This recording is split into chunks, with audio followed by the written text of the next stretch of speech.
আমার প্রিয় ছাত্রছাত্রীরা, চলে এসেছি তৃতীয় ঘন্টার ক্লাস নিয়ে। আমি তোমাদের আয়শা আপু। তোমরা সবাই জানো আমাদের 21 ঘন্টার চ্যালেঞ্জ সিরিজ চলছে মেডিকেল অ্যাডমিশন 2025 সালে ছাত্রছাত্রীর জন্য। নেপোলিয়ান যেমন বলেছিলেন, তোমরা আমাকে একটা শিক্ষিত মা দাও, আমি তোমাদেরকে শিক্ষিত জাতি উপহার দিব। আমি আয়শা আপু তোমাদেরকে বলছি, আমাকে তোমরা শুধুমাত্র শুধুমাত্র 21টা ঘন্টা দাও, আমি তোমাদেরকে বায়োলজিতে 30-এর মধ্যে 30 পাওয়ার গ্যারান্টি দিয়ে দিব ইনশাল্লাহ। তুমি যদি বিশ্বাসের সাথে মনোযোগ সহকারে এই ক্লাসগুলো করো A to Z, তাহলে আমি তোমাকে বলছি, আমি আয়শা আপু তোমাকে বলছি, তুমি 100% পরীক্ষা হলে গিয়ে তুমি 30টা প্রশ্নই কমন পাবা। সেটা যে বই থেকে করুক, যেভাবেই করুক, ঘুরায় পেঁচায় যেভাবেই করুক, তুমি বায়োলজিতে 30-এর মধ্যে 30ই পাবা। এইটা আমার চ্যালেঞ্জ। এখন তুমি যদি ক্লাসটা কেটে কেটে দেখো তাহলে কিন্তু তুমি বুঝতে পারবে না। যেমন আজকে আমরা তৃতীয় ঘন্টায় যে ক্লাসটা করব সেটা হচ্ছে কোষ বিভাজন। তোমরা অনেকেই মনে করতে পারো যে কোষ বিভাজন একটা ছোট চ্যাপ্টার এবং এটা আমরা অনেক পড়ে ফেলেছি, এটা ক্লাসটা করতে হবে না। তোমরা ভুল করছো। হ্যাঁ, তোমরা ভুল করছো, তোমরা ভীষণ ভাবে ভুল করছো। কারণ সহজ জিনিস থেকে কিন্তু ঘুরায় পেঁচায় প্রশ্ন করাটা সব চাইতে সহজ। এবং তুমি যদি আজকের এই ক্লাসটা করো মাত্র 1 ঘন্টা আমাকে সময় দাও, আমি তোমাকে বলছি ক্লাস শেষে তুমি কমেন্ট করতে বাধ্য যে তুমি আমার এই ক্লাসে নতুন অনেক কিছু শিখেছো এবং তোমার কাছে এই ক্লাসটা আগের চাইতে অনেক বেশি কি লেগেছে, ভালো লেগেছে। এবং আমি তোমাকে গ্যারান্টি সহকারে বলছি আজকের ক্লাসটা করলে এই চ্যাপ্টার থেকে সহজ কঠিন যে প্যাটার্নের প্রশ্ন আসুক না কেন, তুমি কিন্তু সকল প্রশ্নেরই সুন্দরভাবে অ্যান্সার দিতে পারবে। তাহলে আমাদের এই তৃতীয় ঘন্টা ক্লাসে প্রথম যে প্রশ্নটা আছে, যে প্রশ্নগুলো তোমাকে কনফিউশনে ফেলে দিবে, সেই প্রশ্নগুলো তোমাকে বারবার সলভ করতে হবে। যেমন দেখো, কোষ বিভাজনকালে নিউক্লিয়াসের বিভাজন প্রথম দেখতে পান কোন বিজ্ঞানী? এটা আমরা জানি যে বিজ্ঞানী স্লাইখার হবে এটার অ্যান্সারটা, এটা আমরা কিন্তু সবাই জানি। বাট দেখো, খেয়াল করো, যখন তোমাকে দ্বিতীয় প্রশ্নটা বলা হচ্ছে কোষ বিভাজন কে আবিষ্কার করেন, তখন কিন্তু এই অপশনে স্লাইখার আছে। ব্যাপারটা হচ্ছে যে এখানে যে বিজ্ঞানীগুলোর নাম তুমি দেখছো এই চ্যাপ্টারে, এই বিজ্ঞানীগুলো সবার নাম আছে, সব বিজ্ঞানীগুলোর নাম আছে এবং এক একজন বিজ্ঞানী এক এক ক্ষেত্রে অবদান রেখেছেন এবং তোমাকে কিন্তু সেক্ষেত্রে প্রত্যেকটা আলাদা আলাদা করে পয়েন্ট করে করে লিখে লিখে তোমাকে মুখস্থ করতে হবে, কারণ তুমি এটাতে কনফিউজড হয়ে যাবা। তাহলে কোষ বিভাজন কে আবিষ্কার করেন? আমাদের মাথায় চলে আসছে এটা কে আবিষ্কার করেন, ফ্লেমিং, স্লাইখার নাকি স্টার্চবার্গার? এটা সঠিক অ্যান্সারটা কিন্তু বিজ্ঞানী ফ্লেমিং, ওয়াল্টার ফ্লেমিং, তিনি কোষ বিভাজন আবিষ্কার করেন। তাহলে যে প্রশ্নগুলো তোমাকে কনফিউজ করবে তুমি সেই প্রশ্নগুলো বারবার কমপ্লিট করবা, ঠিক আছে? কোষ বিভাজন কত প্রকার? এটা ভীষণ সহজ একটা প্রশ্ন। কোষ বিভাজন কত প্রকার? কোষ বিভাজন 3 প্রকার, অ্যামাইটোসিস, মাইটোসিস এবং আরেকটা কি বিভাজন বলতো? মিওসিস। নিচের কোনটি হ্যাপ্লয়েড কোষ? হ্যাপ্লয়েড কোষ মানে হচ্ছে যেখানে এক সেট ক্রোমোজোম থাকবে, হ্যাঁ, এবং এটাকে আমরা প্রকাশ করব এন দিয়ে। তাহলে দেখো, তুমি খেয়াল করো, জনন মাতৃকোষ এটা কিন্তু 2n, তাহলে এটা কিন্তু অ্যান্সার হবে না। জাইগোটটাও 2n, তাহলে এটাও কিন্তু অ্যান্সার হবে না। দেহকোষ, এখানে ক্রোমোজোম 2n, মানে 2 সেট ক্রোমোজোম থাকে, এটাও হবে না। তাহলে আমাদের অ্যান্সার এটা হতে পারে ডিম্বাণু, হতে পারে না, হবে ডিম্বাণু হবে। অথবা যদি শুক্রাণু থাকতো তাহলে অ্যান্সার কি হবে? শুক্রাণু অথবা ডিম্বাণু। এবং এখানে যদি ডিম্বাণু না থাকে কি থাকতো? জনন কোষ থাকতো। তাহলে কিন্তু অ্যান্সার কি হতো? জনন কোষ, কারণ জনন কোষ মানেই হচ্ছে শুক্রাণু, ডিম্বাণু, এবং জনন কোষকে গ্যামিট বলা হয়। তাহলে এটার অ্যান্সার হতে পারে ডিম্বাণু, অথবা শুধু শুক্রাণু থাকলে শুক্রাণু হতে পারে, অথবা গ্যামিট হলে গ্যামিট হতে পারে, অথবা জনন কোষ থাকলে জনন কোষ হতে পারে। তাহলে বুঝতে পারছো তো অ্যান্সারটা? আশা করছি আর ভুল হবে না। 5 নম্বর যে প্রশ্নটা আছে, এই প্রশ্নটাতে কিন্তু তোমার কনফিউশন সৃষ্টি হবে যে নিচের কোন কোষ বিভাজিত হতে পারে, নিচের কোন কোষ বিভাজিত হতে পারে। তাহলে এখানে 3টা কোষ আছে যারা বিভাজিত হয় না, বিভাজন করে না। তাহলে কোন কোন কোষ? হৃদপেশির কোষগুলো পরিণত অবস্থায় বিভাজন করবে না, স্নায়ু কোষ কখনো বিভাজন করে না, লোহিত রক্তকণিকা বিভাজন করে না। তাহলে এখানে বিভাজন করে কোনটা? স্টেম কোষ। তাহলে অ্যান্সারটা আমরা পেয়ে গেছি, অ্যান্সারটা হচ্ছে স্টেম সেল, অ্যান্সারটা কি স্টেম সেল। তাহলে এ রিলেটেড আর কি কি প্রশ্ন আসতে পারে বলতো, যে নিচের কোনটি বিভাজিত হতে পারে অথবা নিচের কোনটি বিভাজিত হতে পারে না। তাহলে তোমাকে কি কি মুখস্থ রাখতে হবে, যে কোন কোষগুলো বিভাজিত হয়, কোন কোষগুলো বিভাজিত হয় না, কোন কোষগুলো খুবই দ্রুত গতিতে বিভাজিত হয়। তাহলে এখানে কিন্তু তোমাকে 3 ধরনের প্যাটার্নটাই পড়ে রাখতে হবে। প্রাপ্তবয়স্ক ব্যক্তির দেহে কোষের সংখ্যা কত? প্রাপ্তবয়স্ক ব্যক্তির দেহে, একটা ব্যক্তি যখন প্রাপ্তবয়স্ক হয় তখন সেখানে কোষের সংখ্যা কত হয়? এটার অ্যান্সার হচ্ছে 100 ট্রিলিয়ন। তাহলে এটার অ্যান্সার আমরা কি বলছি? 100 ট্রিলিয়ন। একজন প্রাপ্তবয়স্ক ব্যক্তি দিয়ে কোষের সংখ্যা হবে 100 ট্রিলিয়ন। এবং এই যে মানব শরীরে কোন কোষ বিভাজন করে না, কোন কোষ বিভাজন করে না? আরবিসি, আমরা একটু আগে পড়লাম আরবিসি কখনো বিভাজন করে না, আরবিসি কখনো বিভাজন করবে না। তাহলে মানব শরীরে কোন কোষ বিভাজন করে না, তখন আমরা কি বলবো? আরবিসি। তাহলে কোন কোষগুলি বিভাজিত হয়, কোন কোষগুলি বিভাজিত হয় না, এই জিনিসগুলো আমাদের খুব ভালো করে পড়তে হবে। কোষ চক্রের কোন দশায় ডিএনএ সংশ্লেষণ ঘটে? কোষ চক্র, কোষ চক্র থেকে কিন্তু তোমাকে খুব ভালো করে পড়তে হবে, কোষ চক্র থেকে তোমাকে খুবই ভালোভাবে পড়ে ফেলতে হবে। তাহলে কোষ চক্রে কোন দশায় ডিএনএ সংশ্লেষণ হয়, এটা কিন্তু দেওয়াই আছে এবং আমরা দেখেই বুঝতে পারছি এস দশায়। এবং এস দশায় কি হয়? এস দশায় তোমার রেপ্লিকেশন হয়, এস দশায় রেপ্লিকেশন হয়। রেপ্লিকেশন মানেই হচ্ছে ডিএনএ সংশ্লেষণ। দেখো আমাদের 9 নম্বর প্রশ্নে কি বলছে, মাইটোসিসে কোষের ভিতরে নিউক্লিয়াসের বিভাজনকে আমরা কি বলবো? এটা সরাসরি আসতে পারে যে নিউক্লিয়াসের বিভাজনকে কি বলা হয়, বা মাইটোসিসে কোষের ভিতরে নিউক্লিয়াসের বিভাজনকে কি বলা হয়। তখন আমরা সরাসরি অ্যান্সার কি দিব? ক্যারিওকাইনেসিস। কারণ আমরা জানি যে নিউক্লিয়াসের বিভাজনকে বলা হয় ক্যারিওকাইনেসিস এবং এটা আগে হয়। মাইটোসিসের ক্ষেত্রে এটা 5টা ধাপ আছে, প্রোফেজ, প্রোমেটাফেজ, মেটাফেজ, অ্যানাফেজ এবং টেলোফেজ। আর সাইটোকাইনেসিস এটা হচ্ছে তাহলে কিসের বিভাজন? সাইটোপ্লাজমের বিভাজন। তাহলে সাইটোকাইনেসিস কিসের বিভাজন? সাইটোপ্লাজমের বিভাজন। এবং এই সাইটোকাইনেসিসটা কখনো পরে হয়, সাইটোকাইনেসিসটা কখনো পরে হয়। কিন্তু এমন একটা কোষ বিভাজন আছে যেখানে ক্যারিওকাইনেসিস এবং সাইটোকাইনেসিস কি হয়? একই সাথে হয়। নিউক্লিয়াসের বিভাজন এবং সাইটোপ্লাজমের বিভাজন একই সাথে হয়। বলতে পারবা কোন বিভাজন? অ্যামাইটোসিস নাকি মাইটোসিস নাকি মিওসিস? হ্যাঁ, এটার অ্যান্সার হচ্ছে অ্যামাইটোসিস। এটার অ্যান্সার কি? অ্যামাইটোসিস। অ্যামাইটোসিসে নিউক্লিয়াসের বিভাজন, সাইটোপ্লাজমের বিভাজন একই সাথে হয় এবং এক্ষেত্রে তোমার জটিল কোনো পর্যায়ে প্রয়োজন হয় না, জটিল কোনো পর্যায়ে প্রয়োজন হয় না। জেনেটিক্যালি নিয়ন্ত্রিত কোষের মৃত্যুকে কি বলা হয়? এই প্রশ্নটা কিন্তু ঘুরে ফিরে বারবার আসবে, যে প্রোগ্রাম ডেথ কাকে বলা হয়, বা জেনেটিক্যালি মৃত্যুটা কি? যে মৃত্যুটা হচ্ছে আগে থেকে সেট করা আছে, যে বিশেষ কোনো প্রয়োজন শেষ হয়ে গেলে ওই কোষগুলো আর থাকবে না এবং ওই কোষগুলো তখন নষ্ট হয়ে যাবে এবং এটাই আমাদের শরীরের জন্য মঙ্গলজনক। এইটাকে আমরা কি বলবো? অ্যাপোপ্টোসিস। দিস ইজ অ্যাপোপ্টোসিস এবং এটা খুব ভালো করে পড়তে হবে। তাহলে জেনেটিক্যালি মৃত্যু যদি অ্যাপোপ্টোসিসের কারণে হয় তাহলে পুষ্টির অভাবে একটা কোষ মারা যেতে পারে, পানির অভাবে একটা কোষ মারা যেতে পারে, বিষাক্ত পদার্থ, ভারী ধাতু এগুলোর কারণে কোষ কিন্তু মারা যেতে পারে। তাহলে ওই যে মৃত্যু, ওটাকে আমরা সচরাচর কি মৃত্যু বলবো? কি মৃত্যু বলবো? স্বাভাবিক মৃত্যু না, ওটাকে অপমৃত্যু বলবো। ঠিক আছে, এই ধরনের মৃত্যুকে আমরা কি বলছি? নেক্রোসিস। নেক্রোসিস, মনে করো ওই কোষটার এখন মারা যাওয়ার কোনো কারণ ছিল না, কিন্তু কি পানির অভাবে সেটা মারা গেল, তারপর তোমার হচ্ছে বিষাক্ত দ্রব্যে উপাদানের সংস্পর্শে আসছে তখন সেটা মারা গেল। তাহলে বুঝতে হবে যে অ্যাপোপ্টোসিস হচ্ছে স্বাভাবিক মৃত্যু, প্রোগ্রাম ডেথ।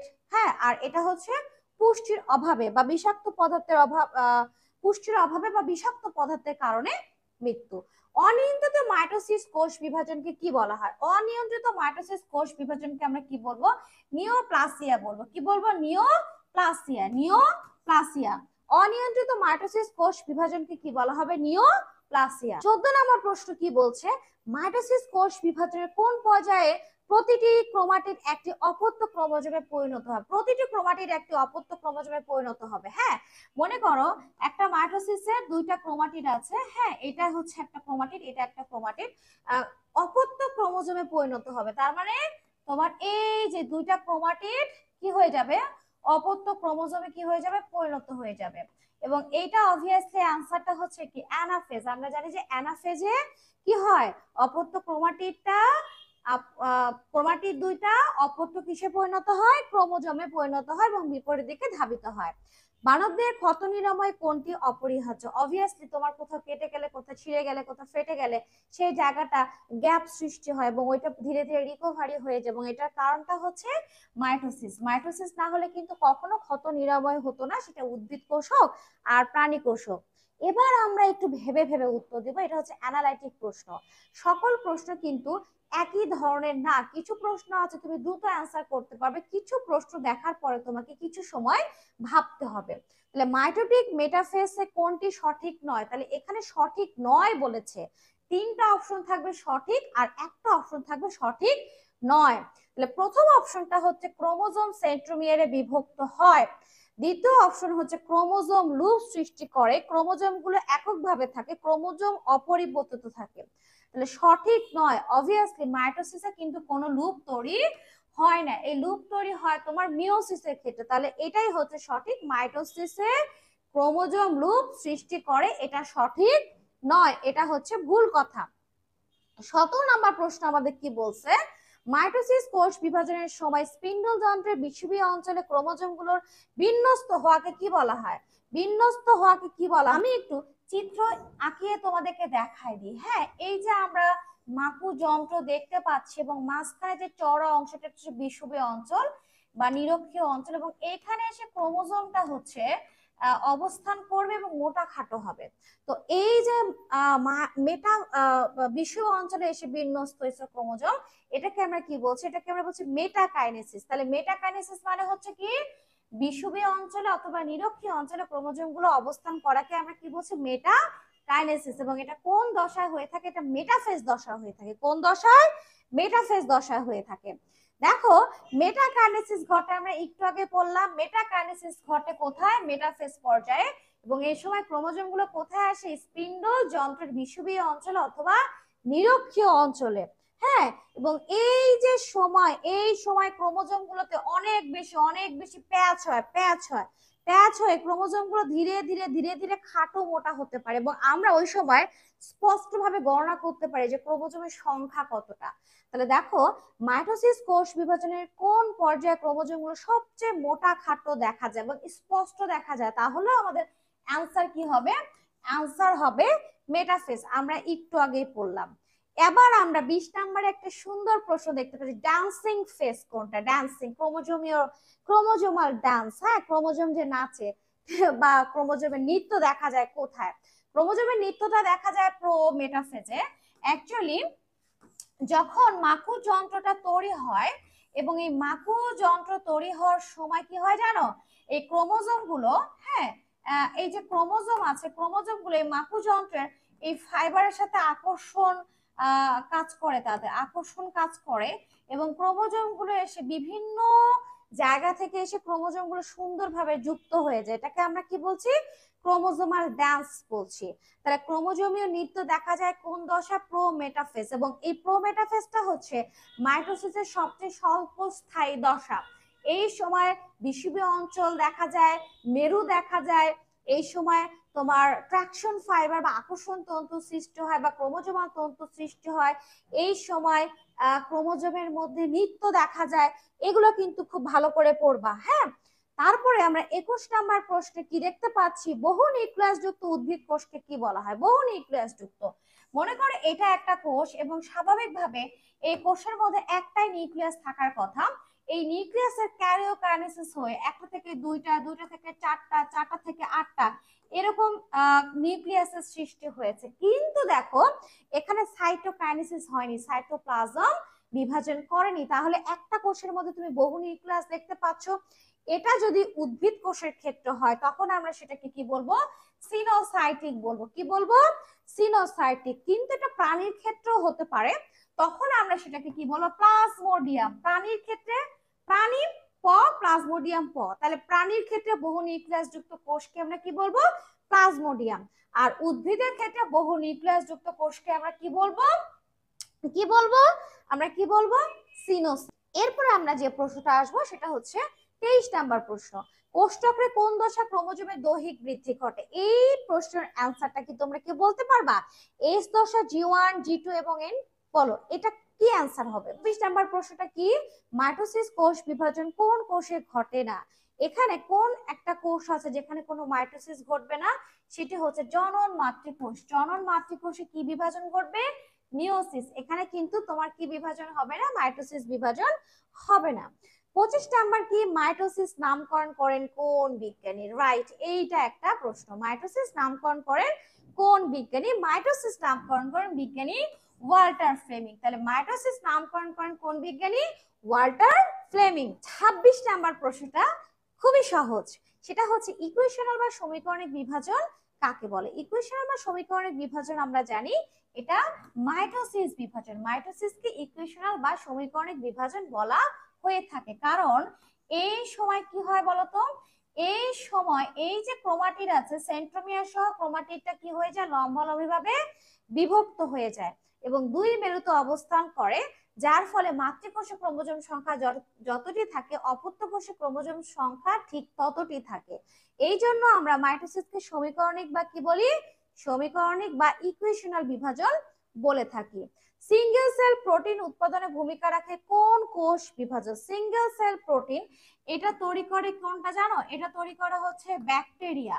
এটা তৈরি করে ব্যাকটেরিয়া এবং এটাতে গুরুত্বপূর্ণ ভূমিকা রাখে কোন বিভাজন? অ্যামাইটোসিস। কারণ অ্যামাইটোসিস কিন্তু এক ধরনের বাইনারি ফিশনের মতো। তাহলে এখন আমরা যে প্রশ্নটা পড়বো, দেখি প্রশ্নটা কি বলছে। ইস্ট এককোষী ছত্রাক, হ্যাঁ ইস্ট এককোষী ছত্রাক মানে এককোষী ছত্রাক ইস্ট বুঝাচ্ছে।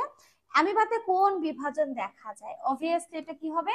অ্যামাইটোসিস। অ্যামাইটোসিস এবং অ্যামাইটোসিস কিন্তু বীজের এন্ডোস্পার্ম, তারপর মেরুদণ্ডী প্রাণী তরুণাস্থি, তারপর ভ্রূণ ঝিল্লি, এইখানেও অ্যামাইটোসিস বিভাজন হয়ে থাকে বলে মনে করা হয়। এবং এটা আবিষ্কার করেছেন কোন বিজ্ঞানী? ওয়াল্টার ফ্লেমিং এবং বিজ্ঞানী রিম্যাক।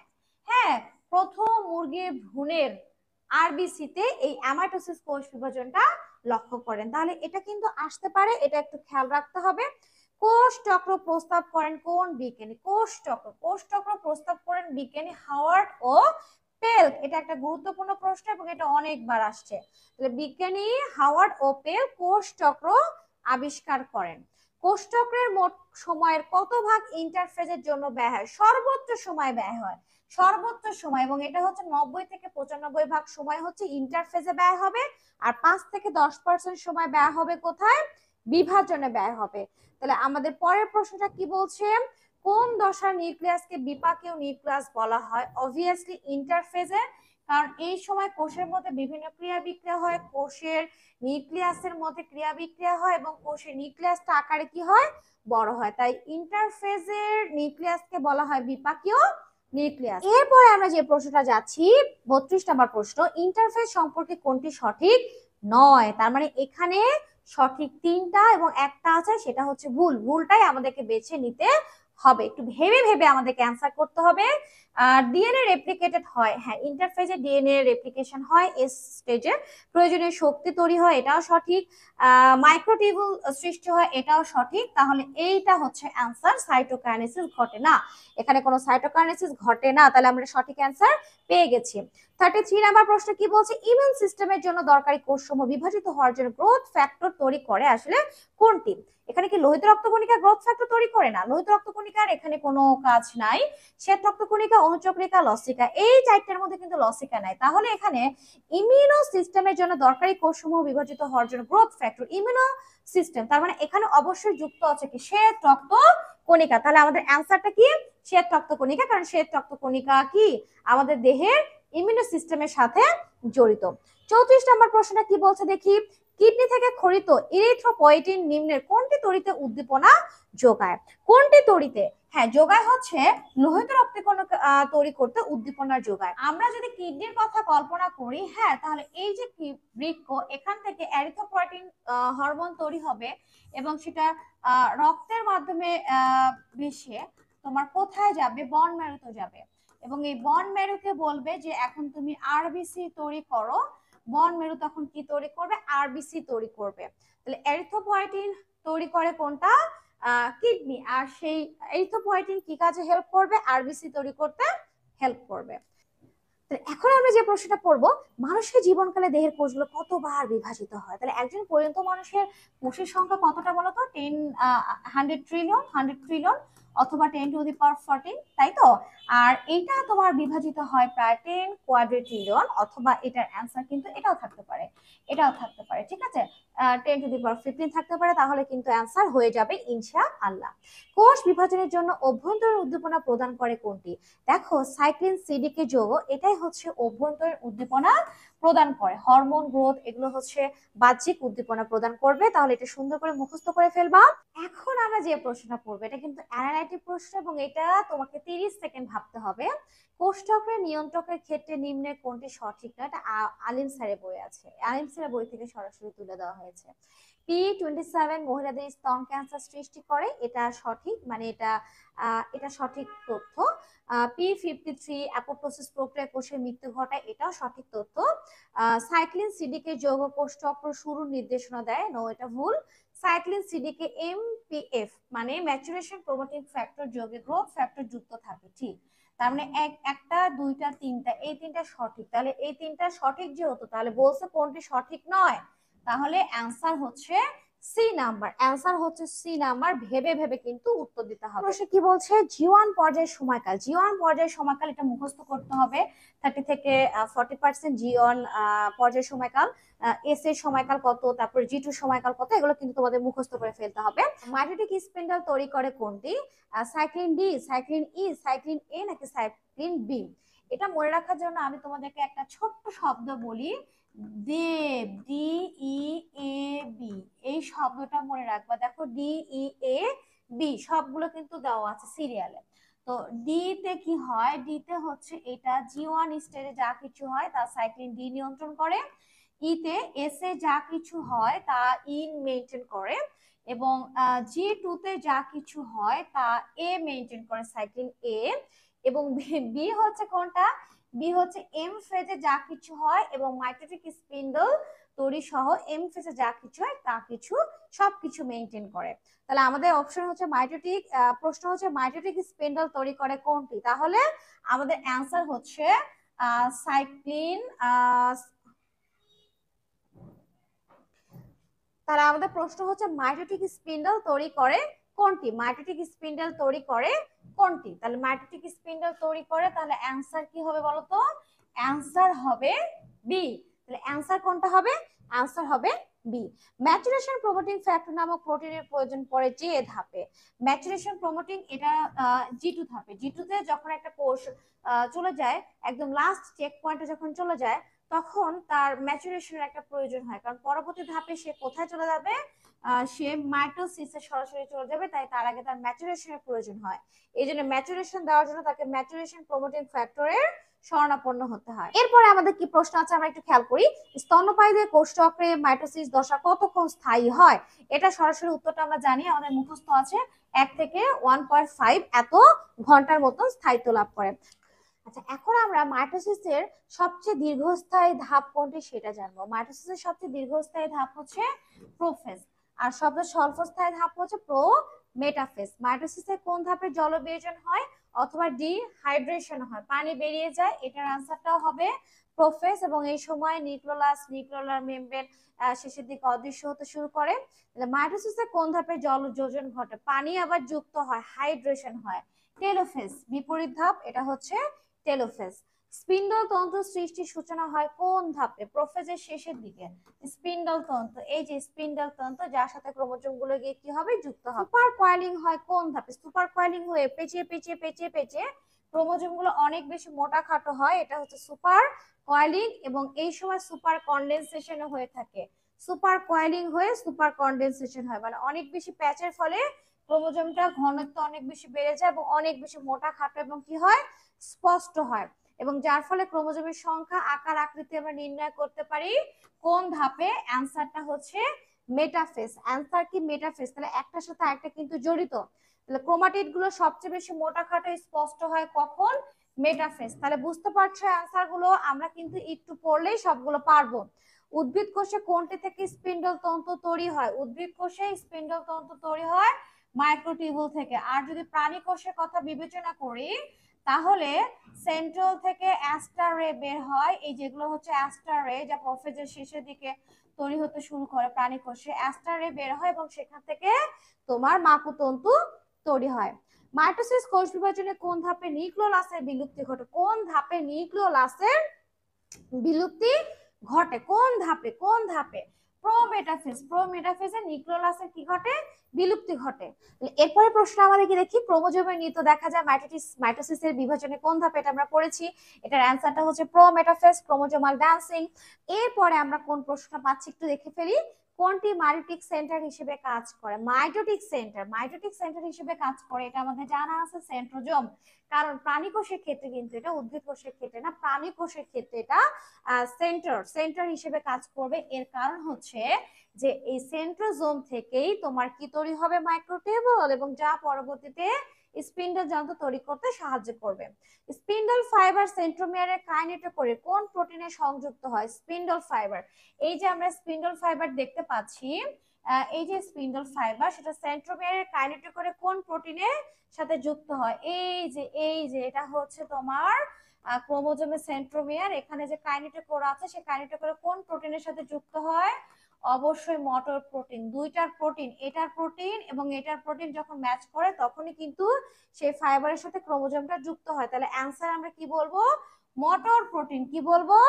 মটর প্রোটিন। কি প্রোটিন বলবো? মটর প্রোটিন। 56 নম্বর প্রশ্নটা কি বলছে? মাইটোসিস কোষ বিভাজনে কোন ধাপে সেন্ট্রোমিয়ার বিভাজিত হয়? কোন ধাপে সেন্ট্রোমিয়ার বিভাজিত হয়? আমরা জানি যে মেটাফেজের শেষের দিকে সেন্ট্রোমিয়ার বিভাজিত হয়ে দুইটা অপত্য ক্রোমোজোম তৈরি করে। কোষ বিভাজনের কোন দশায় স্পিন্ডল যন্ত্র অদৃশ্য হয়ে যায়? স্পিন্ডল যন্ত্র অদৃশ্য হয়ে যায়, একেবারে অদৃশ্য হয়ে যায়, সেটা হচ্ছে টেলোফেজ। এই টেলোফেজে তুমি কোনো স্পিন্ডল যন্ত্র দেখতে পাবে না। যে পর্যায়ে অপত্য ক্রোমোজোম মেরুমুখী হয়, মানে অপত্য ক্রোমোজোম কোন দিকে চলে যায়? মেরুর দিকে। দেখা যাচ্ছে এখানে মেরুর দিকে যাচ্ছে, এখানেও ক্রোমোজোম গুলো মেরুর দিকে যাচ্ছে, এটা হচ্ছে অ্যানাফেজ। এবং এই সময় ক্রোমোজোম গুলো গতি পায়, এটাকে আমরা কি পর্যায়ে বলি? গতি পর্যায়ে। দেখো দেওয়া আছে নিচের কোনটি মাইটোসিসের গতি পর্যায়, তখন আমরা কি বলবো? অ্যানাফেজ। এবং এই সময় ক্রোমোজোম গুলোকে VLI-J এর মতন দেখা যায়। ভি এর মতন যদি হয় তাহলে সেটা হচ্ছে মেটাসেন্ট্রিক, এল এর মতন হলে সাবমেটাসেন্ট্রিক, হ্যাঁ, যদি তোমার জে এর মতন হয় তাহলে অ্যাক্রোসেন্ট্রিক, এবং আই এর মতন হলে সেটাকে আমরা কি বলবো? টেলোসেন্ট্রিক। এটা কিন্তু পরীক্ষাতে অনেক বেশি আসে। তাহলে ক্রোমোজোমের আকৃতির জন্য নিচের কোন জোড়াটি সঠিক নয়? আমরা এটার ব্যাখ্যাটা দিয়ে দিয়েছি, এটা হচ্ছে সঠিক নয়, কারণ অ্যাক্রোসেন্ট্রিক হলে সেই ক্রোমোজোমটা দেখতে কোন অক্ষরের মতন হবে? সেটা দেখতে জে এর মতন মনে হবে। তার মানে তার একটা বাহু অনেক বড়, আরেকটা বাহু অনেক ছোট। আয়ের ক্ষেত্রে শুধু একটা বাহুই দেখতে পাবো, আর এর ক্ষেত্রে একটা বাহু একটু ছোট, আরেকটা বাহু একটু বড়, এবং ভি এর ক্ষেত্রে আমরা দুইটা বাহুই কি দেখতে পাবো? সমান দেখতে পাবো। 61 নম্বর প্রশ্ন কি বলছে দেখি। সাইটোকাইনেসিস না হলে এবং ক্যারিওকাইনেসিস চলতে থাকলে একটি কোষে বহু নিউক্লিয়াসের সৃষ্টি হয়। এই প্রক্রিয়াটি হচ্ছে ফ্রি নিউক্লিয়ার ডিভিশন বা মুক্ত প্রাণকেন্দ্র বিভাজন, যার ফলে ডাবের পানির সৃষ্টি হয়। এটা বিভিন্ন শৈবাল, বিভিন্ন ছত্রাক যেমন পেনিসিলিয়াম, তারপরে তোমার হচ্ছে ভ্যাউচারিয়া, তারপর তোমার বোট্রাইডিয়াম, স্প্লিরোপিয়া, এগুলোতে কিন্তু দেখতে পাওয়া যায়। এটা পড়ে ফেলবা। ক্রোমোজোমের সমতা রক্ষা করে কোনটি? Obviously mitosis. অপত্য কোষে ক্রোমোজোম সংখ্যা যা থাকে তোমার অপত্য কোষে ক্রোমোজোম সংখ্যা যা থাকে তা তার কিসের মতন? মাতৃকোষের মতন হয়। আর যদি বলে যে ক্রোমোজোমের স্বতন্ত্রতা বজায় রাখে কোনটি, হ্যাঁ, তখন আবার কিন্তু হবে কি?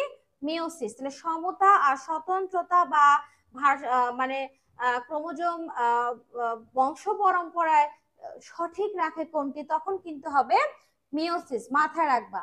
কোন প্রোটিন কোষকে অনিয়ন্ত্রিত বিভাজন হতে রক্ষা করে? P53। এটা অনিয়ন্ত্রিত বিভাজন হতে রক্ষা করে, কিন্তু এটা যদি ডিফেক্টিভ হয়ে যায় তাহলে কিন্তু সেক্ষেত্রে কি হতে পারে? ক্যান্সার, টিউমার, এই মারাত্মক অসুখগুলো হতে পারে। এবং প্যাপিলোমা E6E7 ভাইরাস এটাকে ডিফেক্টিভ করে দিয়ে বিভিন্ন ধরনের ক্যান্সার সৃষ্টি করে। কোষ চক্র বিনষ্টকারী জিন কোনটি? যে জিনটা কোষ চক্রকে বিনষ্ট করে ফেলে, নিয়ন্ত্রণটাকে নষ্ট করে ফেলে, সেটাকে আমরা কি বলবো? অনকোজিন। কি বলবো? অনকোজিন। নিচের কোনটি কার্সিনোজেনিক এজেন্ট নয়? কার্সিনোজেনিক এজেন্টটা হচ্ছে যে এজেন্টগুলো শরীরের ভেতরে কি করে গিয়ে ক্যান্সার সৃষ্টি করতে সাহায্য করে সেটাকে আমরা বলছি কার্সিনোজেনিক এজেন্ট। কার্সিনোজেনিক এজেন্ট নয় কোনটি? দেখো খেয়াল করো, এজেন্ট নয় অতিবেগুনি রশ্মি এটা এজেন্ট, সিগারেটের ধোঁয়ায় তাপ থাকে সেটাও এজেন্ট, এক্সরে এটাও এজেন্ট। তাহলে অ্যান্সার হচ্ছে অবলোহিত। মাইটোটিক ইন্ডেক্স সম্পর্কে সঠিক নয় কোনটি? সঠিক নয় কোনটি? মোট কোষ সংখ্যা ও মাইটোসিসরত কোষ সংখ্যার অনুপাত এটি, এটি টিউমারের বৃদ্ধি নির্দেশক, এটি ট্রিটমেন্ট নির্ধারণে প্রয়োজনীয়, উচ্চ এমআই বলে এটি দ্রুত বর্ধনশীল টিউমার। তাহলে এটার অ্যান্সার, এটা সঠিক তথ্য, এটা সঠিক তথ্য, এটা সঠিক তথ্য, এটা ভুল। অ্যাকচুয়ালি এই মাইটোসিসরত কোষ সংখ্যা এবং মোট কোষ সংখ্যার অনুপাতই হচ্ছে মাইটোটিক ইনডেক্স এম আই, এবং এটা তোমাদের জন্য একটা গুরুত্বপূর্ণ প্রশ্ন ছিল। নিম্নের কোন কোষ বিভাজনে অপত্য কোষের ক্রোমোজোম সংখ্যা মাতৃকোষের ক্রোমোজোম সংখ্যার অর্ধেক হয়ে যায়? অবভিয়াসলি আমরা কি জানি, এটা হবে মিওসিস, এখানে অর্ধেক হয়ে যাবে। হ্যাপ্লয়েড জীবের কোথায় মিওসিস সংগঠিত হয়? এটা হবে জাইগোট, কারণ জাইগোটটা ডিপ্লয়েড। এখানে মিওসিসের ফলে তোমার কি হয়ে যায়, যে কোষগুলো সৃষ্টি হয় সেই কোষগুলো হচ্ছে কি হয়ে যায়, হ্যাপ্লয়েড হয়ে যায়, এবং এটা নিম্ন শ্রেণীর যারা জীব তাদের ক্ষেত্রে হয়ে থাকে। ডিপ্লয়েড জীবের কোথায় মিওসিস সংগঠিত হয়? ডিপ্লয়েড যে জীবগুলো আছে তাদের ক্ষেত্রে মিওসিস সবসময় হবে জনন মাতৃকোষে। তোমাদেরকে কিন্তু মিওসিস সম্পর্কে গ্যামেটোজেনিক মিওসিস, জাইগোজেনিক মিওসিস, স্পোরোজেনিক মিওসিস কাকে বলা হয়, কোথায় হয়, এগুলো ডিটেলটা পড়ে ফেলতে হবে। হ্যাঁ, নিচের কোনটি প্রোটো অনকোজিন? এখানে প্রোটো অনকোজিন সিডিকে যৌগ P53 P27X প্রোটো অনকোজিন, এখানে অ্যান্সারটা হচ্ছে সিডিকে যৌগ। এই অ্যান্সারটা হচ্ছে সিডিকে যৌগ, কারণ এগুলো পজিটিভ সেল ডিভিশনের মেইনটেইন করা আর কি, বাট কখনো কখনো এটা ত্রুটিপূর্ণ হলে নেগেটিভ কাজ হয়ে যায়, ভুল কোষ বিভাজিত হয়ে যায়, এবং সেক্ষেত্রে তোমার ক্যান্সার সৃষ্টি হয়। ওকে, নিম্নের কোন কোষ বিভাজনে অপত্য কোষের ক্রোমোজোম সংখ্যা মাতৃকোষের ক্রোমোজোম সংখ্যার সমান থাকবে? সমান থাকবে অবশ্যই মাইটোসিস, এটা আমরা একটু আগে পড়ে ফেলেছি। এর পরের প্রশ্নটা আছে কি আমরা একটু দেখি, গোলকৃমি জননাঙ্গে মিওসিস প্রত্যক্ষ করেন কোন বিজ্ঞানী? এটা আমরা পড়েছি, এটা হচ্ছে বিজ্ঞানী বোভেরি। হ্যাঁ, এগুলো খুব ভালো করে পড়ে ফেলবা। রাসমূলক বিভাজনকে মিওসিস নামকরণ করেন কোন বিজ্ঞানী? বিজ্ঞানী ফার্মার এবং মুর। বিজ্ঞানী ফার্মার এবং মুর। মিওসিস কোষ বিভাজনে অপত্য কোষের ক্রোমোজোম সংখ্যা মাতৃকোষের কি হবে? মাতৃকোষের অর্ধেক হবে। মিওসিস কোষ বিভাজনে অপত্য কোষের ক্রোমোজোম সংখ্যা মাতৃকোষের কি হবে? অর্ধেক হবে। এবার আমরা চলে যাচ্ছি মিওসিসের ওয়ান এবং মিওসিস ওয়ানের যে বিভিন্ন উপদশা আছে সেখানে। প্রোফেজ ওয়ানের কোন দশায় নিউক্লিয়াসের জল বিয়োজন হয়? জল বিয়োজন হয় লেপটোটিন, এখানে জল বিয়োজন হয়, ডিহাইড্রেশন হয়। মিওসিস ওয়ান বিভাজনের দীর্ঘস্থায়ী এবং গুরুত্বপূর্ণ ধাপ কোনটি? এটা হচ্ছে প্রোফেজ ওয়ান, 7 দিন থেকে 1 মাস পর্যন্ত স্থায়িত্ব লাভ করতে পারে। নিচের কোনটি সঠিক নয়? মানে এখানে 3টা সঠিক আছে, একটা সঠিক নয়। মাইটোসিসকে ইকুয়েশনাল বা সমীকরণিক বিভাজন বলা হয়, এটা সঠিক। মিওসিস ওয়ানকে হ্রাসমূলক বা রিডাকশনাল ডিভিশন বলা হয়, সঠিক। মিওসিস ওয়ানকে সমীকরণিক বিভাজন বলা হয় না। আমরা অ্যান্সারটা পেয়ে গেছি, তাহলে আমরা অ্যান্সারটা পেয়ে গেছি, এটা একটু অ্যানালাইসিস করে পড়তে হবে।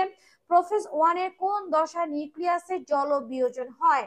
নিউক্লিয়াসে জল বিয়োজন হয়, এটা হচ্ছে লেপটোটিন, এখানে জল বিয়োজন হয়, জল বেরিয়ে যায়। কোন ধাপে ক্রোমোজোমের গায়ে গুটি গুটি দানার মতন অংশ দেখতে পাওয়া যায়? এটাও হচ্ছে তোমার লেপটোটিন, এখানে ডিএনএ গুলো থাকে পেঁচিয়ে পেঁচিয়ে, এবং ক্রোমোজোমে গুটি গুটি বস্তু দেখা যায়। ক্রোমোজোমের পোলারাইজড বিন্যাস বা বুকে বা ফুলের তোড়ার মতন বিন্যাস দেখা যায় কোন পর্যায়ে? এটাও হবে তোমার লেপটোটিন। কোন দশায়? লেপটোটিন। এরপর আমরা একটা গুরুত্বপূর্ণ প্রশ্ন, চমৎকার প্রশ্ন পড়বো, এটা কিন্তু মনোযোগ সহকারে শুনতে হবে। মিওসিস প্রোফেজ ওয়ানে কোন উপদশায় সিনাপসিস ঘটে? সিনাপসিসটা আসলে কি? দেখো, আমরা যদি একটা কোষের কথা কল্পনা করে নিউক্লিয়াসের ভেতরে কি ঘটছে আমরা একটু দেখি।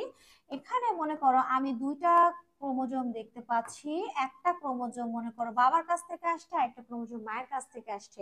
এই ধরনের ক্রোমোজোমকে আমরা হোমোলোগাস ক্রোমোজোম বলবো, এবং হোমোলোগাস ক্রোমোজোমের মধ্যে যখন জোড় সৃষ্টি হবে সেই প্রসেসটার নামই হচ্ছে সিনাপসিস, এবং এই জোড় বাঁধে কোথায়? জাইগোটিনে। কোন দশায়? জাইগোটিনে। এবং এটা এটা উপদশা। এবং এই জাইগোটিনে যখন সিনাপসিস হয় এবং ক্রোমোজোম গুলো যখন জোর বাঁধে, তখন সেই জোর বাঁধা ক্রোমোজোমকে আমরা কি বলবো? বাইভ্যালেন্ট। বাইভ্যালেন্ট। তাহলে একটা কোষের যতগুলো ক্রোমোজোম থাকবে, বাইভ্যালেন্ট হবে ঠিক তার অর্ধেক। মনে করো আমাদের ক্রোমোজোম যদি 46 থাকে, তাহলে আমাদের বাইভ্যালেন্ট হবে কতটি? 23টা। বাইভ্যালেন্ট কতটা থাকবে? 23টা। এবং এই যে ক্রোমোজোম গুলো এত কাছাকাছি চলে আসছে এবং জোর বাঁধছে, এই জোড়া বাঁধানোর জন্য কিন্তু এক ধরনের আকর্ষণের প্রয়োজন। এবং এই আকর্ষণটা সৃষ্টি হবে কোথা থেকে জানো? এক ধরনের এনজাইমের কারণে। তোমার এই সেন্ট্রোমিয়ার মাঝামাঝি বরাবর অথবা দুই পাশ থেকে যে কোনো একটা পাশে, তবে মনে করা হয় মাঝ বরাবর সাইনোপটোনিমাল কমপ্লেক্স নামক এক ধরনের প্রোটিন থাকে। এবং এই প্রোটিন কি করে জানো? এই দুইটারে কাছাকাছি নিয়ে আসে, অনেক ঘটকের মতন, বুঝছো? ঘটক যেমন বিয়ে দিয়ে দেয় না, ওই বাড়ির মধ্যে আকর্ষণ তৈরি করে বিয়ে দিয়ে দেয়, ঠিক এরকম দুইটা ক্রোমোজোমের মধ্যে আকর্ষণ তৈরি করে এবং দুইটা ক্রোমোজোম কাছাকাছি চলে আসে এবং জোর বাঁধে। এবং জোর বাঁধাকে বলা হচ্ছে বাইভ্যালেন্ট। এবং প্রসেসটাকে বলা হচ্ছে, মানে জোর বাঁধা ক্রোমোজোমকে বলছি বাইভ্যালেন্ট, এবং প্রসেসটাকে আমরা বলছি সিনাপসিস। এবং এটা হচ্ছে জাইগোটিনে। তাহলে আকর্ষণ যখন নষ্ট হয়ে যাবে, তখন আবার কিন্তু ক্রোমোজোম পরস্পর থেকে কি হয়ে যাবে? দূরে সরে যাবে। ঠিক আছে? তাহলে পরীক্ষাতে আসতে পারে জাইগোটিন কোথায় কখন তৈরি হয়, সরি, তাহলে পরীক্ষাতে কি আসতে পারে? তাহলে পরীক্ষাতে কি আসতে পারে? সিনাপসিস কি, বা সিনাপসিস কখন হয়, কোথায় হয়, তারপর তোমার হোমোলগাস ক্রোমোজোম কি, বাইভ্যালেন্ট কি, একটা কোষের মধ্যে যতটি হোমোলগাস ক্রোমোজোম আছে, বাইভ্যালেন্ট তার কি সমান দ্বিগুণ, তিনগুণ, চারগুণ, এরকম। মিওসিস কোষ বিভাজনে কোন পর্যায়ে টেট্রাড সমূহ সৃষ্টি হয়? এই যে দেখো, এই ক্রোমোজোম গুলো যখন লম্বালম্বি ভাবে বিভক্ত হয়, হ্যাঁ, সেন্ট্রোমিয়ার সহ, তখন আমরা এটাকে কি বলছি? ক্রোমাটিড। তাহলে দেখো, এটা একটা বাইভ্যালেন্টে 1 2 3 4, তাহলে কতটা টেট্রাড আছে? বাইভ্যালেন্টে টেট্রাড কতটা আছে? 4টা আছে। এবং এই 4টা টেট্রাড তৈরি হবে প্যাকাইটিনে। তাহলে মিওসিস কোষ বিভাজনে কোন পর্যায়ে টেট্রাড সমূহ পাওয়া যায়? টেট্রাড মানে হচ্ছে 4টা ক্রোমাটিড। কয়টা ক্রোমাটিড? 4টা। মিওসিস কোষ বিভাজনের কোন উপপর্যায়ে কায়াজমা তৈরি হয়? কায়াজমাটা হচ্ছে, মনে করো এইটা একটা হোমোলোগাস ক্রোমোজোম বিভক্ত হয়েছে, মানে ক্রোমাটিড তৈরি করছে, এটা সিস্টার ক্রোমাটিড। এইটা মনে করো আরেকটা ক্রোমোজোম, হ্যাঁ, এটা হচ্ছে তোমার বিভক্ত হয়েছে ক্রোমাটিডে। এটা দুইটা ক্রোমোজোম, এটার জন্য এটা সিস্টার, এটার জন্য এটা সিস্টার, কিন্তু এটার জন্য এটা হচ্ছে নন সিস্টার। তো দুইটা নন সিস্টার ক্রোমাটিন পরস্পরের কাছাকাছি যখন আসছে, হ্যাঁ, তখন এই অংশটা ভেঙে গেছে। এবং ভালো করে খেয়াল করবা, ভেঙে যাবে এবং এক্স অক্ষরের মতন কিন্তু একটা অংশ তৈরি করে ফেলেছে। এটাকে আমরা কি বলছি? এক্স অক্ষরের মতন যে অংশটা সৃষ্টি করেছে, এটাকে আমরা কি বলছি? কায়েজমা বলছি। তো কায়েজমা তৈরি হচ্ছে কোন উপপর্যায়ে? এটা হচ্ছে প্যাকাইটিন। কোন উপপর্যায়ে? প্যাকাইটিন। ক্রসিং ওভারের ক্রোমাটিনের ভাঙ্গা অংশ জোড়া লাগায় কোন এনজাইম? Obviously ligase. যেমন এই অংশটা জোড়া লেগেছে এবং এটাকে ভেঙে ফেলতে সাহায্য করবে এন্ডোনিউক্লিয়াস। পরবর্তীতে এই অংশটা যখন ভেঙে যাবে, ভেঙে যাওয়ার পর যে ঘটনাটা ঘটবে কি ঘটনা ঘটবে দেখো, সেটা হচ্ছে এর ভাঙ্গা অংশটা এখানে জোড়া লাগবে, হ্যাঁ, আর এর যে ভাঙ্গা অংশ, এখানকার যে ভাঙ্গা অংশ, সেটা জোড়া লাগবে এইখানে। তাহলে একটু খেয়াল করেছো, রিকম্বিনেশন কিন্তু হয়ে গেছে। এটা প্যারেন্টাল, এটা রিকম্বিনেট এবং এটা হচ্ছে প্যারেন্টাল। এবং এইভাবে আমাদের মধ্যে বৈচিত্র্য সৃষ্টি হয়। কিসের সৃষ্টি হয়? বৈচিত্র্যের। তাহলে তোমার মিওসিস প্রোফেজ তাহলে ক্রসিং ওভারে ক্রোমাটিডের ভাঙ্গা অংশ জোড়া লাগায় কোন এনজাইম? লাইগেজ। কোন এনজাইম? লাইগেজ। এখন যে প্রশ্নটা তুমি দেখতে পাচ্ছ, মিওসিসের প্রোফেজ 1 এর কোন উপপর্যায়ে প্রান্তীয়করণ দেখা যায়? প্রান্তীয়করণটা কি দেখো, আমরা এই যে এই প্রশ্নটা দেখলে বুঝতে পারবো। এই যে প্রান্তীয়করণ হচ্ছে এইটা, যেমন দেখো যে অংশটা বিনিময় হচ্ছে সেটা একেবারে প্রান্তের দিকে চলে যায়, এটা হচ্ছে প্রান্তীয়করণ। এবং এটা কখন হয় জানো? এটা হয় ডিপ্লোটিনে। কখন হয়? ডিপ্লোটিনে। এবং যখন প্রান্তীয়করণ হয়, তখন কিন্তু তাদের মধ্যে বিকর্ষণের সৃষ্টি হয়। হ্যাঁ, তখন তাদের মধ্যে বিকর্ষণের সৃষ্টি হয় এবং ক্রোমোজোম যখন দুই বিপরীত দিকে চলে যায়, তখন ভালো করে খেয়াল করবা, ক্রোমোজোম যখন দুই বিপরীত দিকে চলে যায়, দুই বিপরীত দিকে চলে যায়, তখন যে ঘটনাটা ঘটে, মাঝখানে একটা ফাঁকা জায়গা সৃষ্টি হয় বা লুপের সৃষ্টি হয়। এই লুপটা কিন্তু তোমার 180 ডিগ্রিও হতে পারে, আবার কি হতে পারে 90 ডিগ্রিও হতে পারে। 180 ডিগ্রি বা 90 ডিগ্রি দুটোই হতে পারে, দুই ক্ষেত্রে আমি বুঝাই দিব পরে। ইন্টারকাইনেসিস সম্পর্কে কোনটি সঠিক নয়? মিওসিস 1 এবং মিওসিস 2 এর মধ্যবর্তী সময়, এটা সঠিক। আরএনএ সংশ্লেষিত হয়, এটা সঠিক। প্রোটিন সংশ্লেষিত হয়, এটা সঠিক। ডিএনএ প্রতিলিপন ঘটে, এটা সঠিক নয়, এটা ভুল। তাহলে অ্যান্সার পেয়ে গেছি। কাইজমা অংশে কোন এনজাইমের প্রভাবে ক্রোমাটিন ভেঙে যাবে? একটু আগে কিন্তু বোঝানোর সময় বলে দিয়েছি, সেটা হচ্ছে এন্ডোনিউক্লিয়েস। সেটা কোন এনজাইম? এন্ডোনিউক্লিয়েস। এটা ভাঙতে সাহায্য করবে এবং জোড়া লাগতে সাহায্য করবে কোনটা? লাইগেস। প্রোফেজ 1 এর কোন উপপর্যায়ে নিউক্লিয়ার মেমব্রেন একেবারে অবলুপ্ত হয়? মানে নিউক্লিয়ার মেমব্রেনটা আর থাকে না, নিউক্লিয়ার মেমব্রেনটা আর থাকে না। এটার অ্যানসারটা হচ্ছে, এটার অ্যানসারটা হচ্ছে ডায়াকাইনেসিস। এখানে কিন্তু নিউক্লিয়ার মেমব্রেন একেবারে কি হয়ে যায়? অবলুপ্ত হয়ে যায়। গুরুত্বপূর্ণ একটা প্রশ্ন পড়বো, একটি মাত্র কায়াজমা থাকলে পাশাপাশি লুপ কত ডিগ্রি কোণ করবে? একটি মাত্র কায়াজমা যদি থাকে, একটি মাত্র মনে করো কায়াজমা আছে, তাহলে সেক্ষেত্রে 180 ডিগ্রি কোণ করবে। আর যদি দুইটা কায়াজমা থাকে তাহলে সেক্ষেত্রে কোণ করবে কত ডিগ্রি? সেক্ষেত্রে কোণ করবে 90 ডিগ্রি। তাহলে একটা ক্ষেত্রে 180 ডিগ্রি, আর দুইটার ক্ষেত্রে কত ডিগ্রি? 90 ডিগ্রি। এটা মাথায় রাখবা, একের অধিক থাকলে 90 ডিগ্রি, আর একটা থাকলে সেটা হচ্ছে 180 ডিগ্রি। মিউসিস কোষ বিভাজনের প্রথম ও দ্বিতীয় বিভক্তির মধ্যবর্তী সময়কে কি বলা হয়? এটা আমরা খুব ভালো করে জানি, ইন্টারকাইনেসিস। মধ্যবর্তী একটা রেস্টিং পর্যায়ে, এটাকে আমরা কি বলবো? ইন্টারকাইনেসিস। ক্রোমোজোমের সংখ্যা অর্ধেক হয়ে যায় কোন ধাপে? অ্যানাফেজ। অ্যানাফেজ 1-এ, মিওসিস 1 এর অ্যানাফেজ 1-এ ক্রোমোজোম সংখ্যা কি হয়ে যায়? অর্ধেক হয়ে যায়।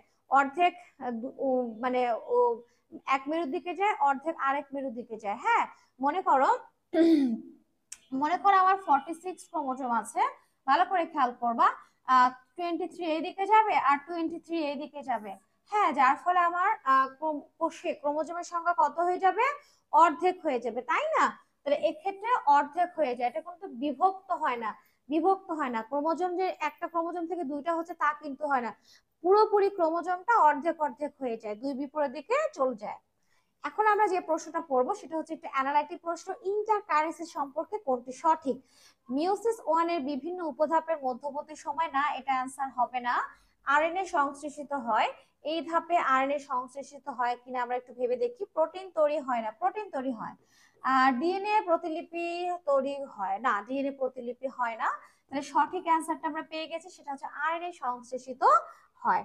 এরপরে কোন অ্যান্সার, কোন প্রশ্ন? ভ্রূণের লিঙ্গ নির্ধারণের সময় কোন পদ্ধতিতে উলফিয়ার নালী অপসারিত হয়ে যায়? অবভিয়াসলি এটা হবে অ্যাপোপ্টোসিস, এই পদ্ধতিতে এটা অপসারিত হয়ে যায়। নিচের কোনটি মিওসিসের তাৎপর্য? জননকোষের সংখ্যা বৃদ্ধি, জননকোষ সৃষ্টি, জননাঙ্গ, ক্রোমোজোমের সমতা রক্ষা। জননকোষ সৃষ্টি, শুক্রাণু এবং ডিম্বাণু। হ্যাঁ, এটা হচ্ছে মিওসিসের তাৎপর্য। 97 নাম্বার প্রশ্নটা, 6 নাম্বার প্রশ্ন কি বলছে? কোন বিজ্ঞানী সর্বপ্রথম ক্রসিং ওভার ধারণা দেন? আমরা জানি, আমরা পড়েছি, সেটা হচ্ছে বিজ্ঞানী মর্গান। নিম্নে কোনটি মিওসিসের বৈশিষ্ট্য নয়? তার মানে এখানে মিওসিসের বৈশিষ্ট্য আছে তিনটি। কখনো হ্যাপ্লয়েড কোষে হয় না, নিউক্লিয়াস দুইবার ও ক্রোমোজোম একবার বিভক্ত হয়, এই বিভাজনের 4টি অপত্য কোষের সৃষ্টি হয়, অপত্য কোষে ক্রোমোজোম গুণাগুণ মাতৃকোষের ক্রোমোজোমের সমগুণ সম্পন্ন হয়। হ্যাঁ, এটা হচ্ছে বৈশিষ্ট্য। কখনো হ্যাপ্লয়েড কোষে হয় না, এটা হচ্ছে বৈশিষ্ট্য। নিউক্লিয়াস দুবার এবং ক্রোমোজোম একবার বিভক্ত হয়, এটাও বৈশিষ্ট্য। এই বিভাজনের 4টি অপত্য কোষের সৃষ্টি হয়, এটাও বৈশিষ্ট্য। কিন্তু এটা বৈশিষ্ট্য হচ্ছে মাইটোসিসের, তাই আমরা অ্যান্সারটা পেয়ে গেছি। 8 নাম্বার প্রশ্ন কি বলছে? মিওসিস এর বিশেষত্ব কি? মিওসিস এই বিভাজনে 2টি অপত্য কোষের সৃষ্টি হয়, কোনো প্রকার ক্রসিং ওভার ঘটে না, মিওসিসের মাধ্যমে প্রত্যেকটি জীবে ক্রোমোজোমের সংখ্যা নির্দিষ্ট থাকে, নিউক্লিয়াসের পর্যায় মধ্যক দশা দীর্ঘস্থায়ী। দেখো, মিওসিসের মাধ্যমে প্রত্যেকটা জীবে ক্রোমোজোম সংখ্যা নির্দিষ্ট থাকে, এটাই হচ্ছে মিওসিসের বিশেষত্ব, এটাই হচ্ছে মিওসিসের বিশেষত্ব। আরেকটা অ্যানালাইটিক প্রশ্ন পেয়েছি, মিওসিস কোষ বিভাজনের বেলায় কোনটি ঘটে না, মানে কোনটি ঘটে না, তিনটা হচ্ছে ঘটে, একটা ঘটে না। তাহলে একটা কি? অপত্য কোষগুলোতে ক্রোমোজোম সংখ্যা মাতৃকোষের অর্ধেক, এটা ঘটে। প্রথম মিওসিস বিভাজনে ক্রোমাটিড পৃথক হয়ে যায়, একটু ভাবতে হবে। বিভাজন শেষে 4টি অপত্য কোষ সৃষ্টি হয়, এটা ঘটে। মিওসিস কোষ বিভাজনের প্রোফেজ দশা দীর্ঘস্থায়ী, তাহলে এইটা বিভক্ত আসলে হয় না। ওকে, 99 এর পরে আমরা 100। কোন প্রক্রিয়ার মাধ্যমে নতুন প্রকরণ এর সৃষ্টি হয়? ক্রসিং ওভার, মাইটোসিস, অনিয়ন্ত্রিত মাইটোসিস না অ্যামাইটোসিস? অ্যান্সার দিতে পারবা? জানি আমরা যে আমি জানি যে তোমরা অ্যান্সার করতে পারবা ক্রসিং ওভার। 101 কি আছে? নিচের কোনটি মিওসিসের বৈশিষ্ট্য নয়? নিচের কোনটি মিওসিসের বৈশিষ্ট্য নয়, এটা আমরা অলরেডি পড়ে ফেলেছি, পাস করছি। কোষ বিভাজনের কোন পর্যায়ে ক্রোমোজোমগুলি বিষুবীয় অঞ্চলে অবস্থান করবে? আমরা জানি, এটা আমরা পড়ে ফেলেছি, মেটাফেজ। এবং এই সময় ক্রোমোজোমগুলোকে সবচেয়ে বেশি মোটা খাটো স্পষ্ট দেখা যায়, সুপার কয়েলিং হয়, কন্ডেনসেশন হয়, ক্রোমোজোমগুলোকে আমরা গুনতে পারি। ওকে, মাইটোসিস কোথায় ঘটে না? মাইটোসিস কোথায় ঘটে না, এটা আমরা পড়ে ফেলেছি। প্রাণীর স্নায়ু কোষে কোনো বিভাজন হয় না, এটা আমরা পড়ে ফেললাম। কোষ বিভাজনের কোন ধাপে ক্রোমোজোমগুলোকে VLI এবং জে এর মতন দেখা যায়, এটা আমরা পড়েছি। অ্যানাফেজ, দুইটা বাহু সমান হলে ভি এর মতন, একটা একটু ছোট বড় হলে একটা ছোট একটা একটু বড়, তখন আমরা এল এর মতন। একটা বাহু অনেক ছোট, একটা বাহু অনেক বড়, তখন জি এর মতন। শুধু একটা বাহু যদি দেখতে পাই তাহলে সেটা কিসের মতন হবে? সেটা হবে আই এর মতন। এটা আমরা আশা করছি তোমরা পড়েছো। দেখো, দেহের বিভিন্ন স্থানে ক্যান্সার কোষ ছড়িয়ে যাওয়াকে কি বলা হয়? মেটাস্টেসিস। হ্যাঁ, এটা হচ্ছে অ্যান্সার, মেটাস্টেসিস। আর মাত্র আমাদের 15টা প্রশ্ন আছে। দেখি আমরা 15টা প্রশ্ন কত দ্রুত সলভ করতে পারি। যদি আমরা এই 15টা প্রশ্ন খুব দ্রুত সলভ করতে পারি তাহলে আমরা বুঝবো যে আমাদের প্রিপারেশনটা ভীষণ ভালো। তাহলে তোমাদের প্রিপারেশনটা শুরু হয়ে যাচ্ছে এখন। ভ্রূণীয় বিকাশের সময় নাভিরজ্জু ও থলির মাঝে বিদ্যমান টিস্যুর অবশিষ্টাংশ দেহ থেকে অপসারিত হয় কোন প্রক্রিয়ার মাধ্যমে? অ্যাপোপ্টোসিস প্রক্রিয়ার মাধ্যমে। আমরা একটা পেরে গেছি। অ্যামাইটোসিস কোষ বিভাজনে কোষের নিউক্লিয় বস্তুর আকৃতি কেমন হয়? অনেকটাই এইরকম, মানে ডাম্বেলের মতন। কিসের মতন? ডাম্বেলের মতন। কিসের মতন? ডাম্বেলের মতন। নিচের কোন জীব হ্যাপ্লয়েড দেহ গঠন করে? কোন জীব হ্যাপ্লয়েড দেহ গঠন করে? আমরা জানি সেটা হচ্ছে শৈবাল। সপুষ্পক উদ্ভিদে কে প্রথম মিওসিস বিভাজন প্রত্যক্ষ করেন? কে কে? এটা অ্যান্সারটা হচ্ছে স্টার্চ পার্কার। কনফিউশনের সৃষ্টি নিশ্চয় করে ফেলেছে তোমাদের মধ্যে। স্পোরোফাইটিক জীবে মিওসিস কোথায় হয়? স্পোরোফাইটিক জীবে মিওসিস হবে সর্বদাই জনন মাতৃকোষে। কোথায় ঘটবে? জনন মাতৃকোষে। ক্রোমোজোমের অংশের বিনিময়কে কি বলা হয়? এটা আমরা পড়ে ফেলেছি, ক্রসিং ওভার। একটু আগে পড়ে ফেলেছি। অবশ্যই নন সিস্টার ক্রোমাটিড হতে হবে। হোমোলোগাস ক্রোমোজোমের বাইভ্যালেন্টের মাঝখানে কত ডিগ্রি করে থাকে? 90 ডিগ্রি করে থাকে। এটা 90 ডিগ্রি হবে অ্যান্সার। নিম্নের কোন পর্যায়ে কোষ প্লেট তৈরি হয়? কোষ প্লেট সাইটোকাইনেসিসের সময় কোষ প্লেট তৈরি হয়। এই যে মাঝখানে বিষুবীয় অঞ্চল বরাবর কোষ প্লেট তৈরি হয়।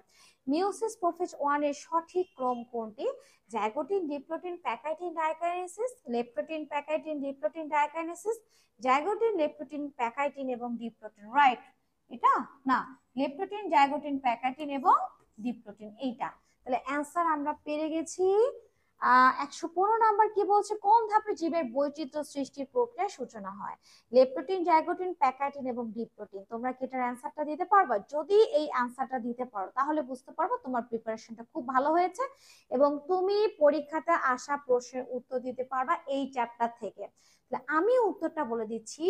কোন ধাপে জীবের বৈচিত্র্য সৃষ্টির প্রক্রিয়ার সূচনা হয়? জীবের বৈচিত্র্য সৃষ্টি হয় ক্রসিং ওভারের মাধ্যমে। ক্রসিং ওভার হয় কোন ধাপে? কোন উপপর্যায়? প্যাকাইটিন। P53 প্রোটিনের ভূমিকা কি? কোষকে বিভাজন হতে বিরত রাখা, কোষ বিভাজনকে চলমান রাখা, কোষ বিভাজনের গতি বৃদ্ধি করা, কোষ বিভাজনের গতি হ্রাস করা? না, এটা হচ্ছে কোষকে বিভাজন হতে কি করা? বিরত রাখা। এরপরে আমাদের আর মাত্র 4টা প্রশ্ন আছে। মিওসিস 1 এর প্রোফেজ 1 এর প্যাকাইটিন উপদশায় বিদ্যমান এক্স আকৃতির অংশকে কি বলা হয়? আমরা পড়ে ফেলেছি, সেটা হচ্ছে কাইজমা। টেট্রাড হলো 4টি ক্রোমাটিড, এটাও তোমার প্যাকেজিংয়ে দেখতে পাওয়া যায়। লাস্টে 2টা প্রশ্ন, জেনেটিক ম্যাপ তৈরি করা হয় ক্রসিং ওভারের শতকরা হার থেকে, মিয়োসিসের বিয়োজন বিভাজনের শতকরা হার থেকে, কোষে ক্রোমোজোমের অবস্থান দেখে, মাইটোটিক ইন্ডেক্স দেখে। নো, এটার অ্যান্সার হচ্ছে ক্রসিং ওভারের শতকরা হার থেকে জেনেটিক ম্যাপ তৈরি করা হয়। লাস্টের 120 নাম্বার প্রশ্ন কি আছে আমরা একটু দেখে ফেলি। তোমার ক্রোমোজোম 46 মেটাফেজে কতটি ক্রোমোজোম দেখতে পাবে? এই প্রশ্নের উত্তরটা যদি তুমি পারো তাহলে বুঝতে পারবো তোমার প্রিপারেশনটা খুব ভালো আছে। এবং এই প্রশ্নটার উত্তর আমাকে কমেন্টে জানাতে হবে। যারা যারা সঠিক উত্তর দিবে তাদের সাথে অবশ্যই কথা বলবো ইনশাআল্লাহ, এবং শুভকামনা থাকবে। তাহলে লাস্টের প্রশ্নটা, তোমার ক্রোমোজোম 46 মেটাফেজে কতটি ক্রোমোজোম দেখতে পাবে? অপশন 23, 46, 92 এবং 22। সঠিক অ্যান্সার দিতে থাকো, দেখা হবে ইনশাআল্লাহ পরবর্তী ক্লাসে। আজকের ক্লাসটা এখানেই শেষ। নেক্সট ক্লাসটা আমরা খুবই গুরুত্বপূর্ণ একটা ক্লাস নিব, সেটা হচ্ছে জুলজি 3 নাম্বার চ্যাপ্টার, পরিপাক এবং শ্বসন। এবং এই চ্যাপ্টারটা অনেক কঠিন, সহজ করে বুঝায় দেওয়ার দায়িত্বটা আমার। চতুর্থ ঘন্টায় আমি থাকবো, জুলজি 3 নাম্বার চ্যাপ্টার নিয়ে তোমাদেরকে থাকতে হবে। আজকে এই পর্যন্তই, ক্লাসটা খুব ভালো করে দেখো। যে কোনো সমস্যা হলে অবশ্যই কমেন্টে জানাবে। আজকে এই পর্যন্ত, ভালো থেকো, আল্লাহ হাফেজ।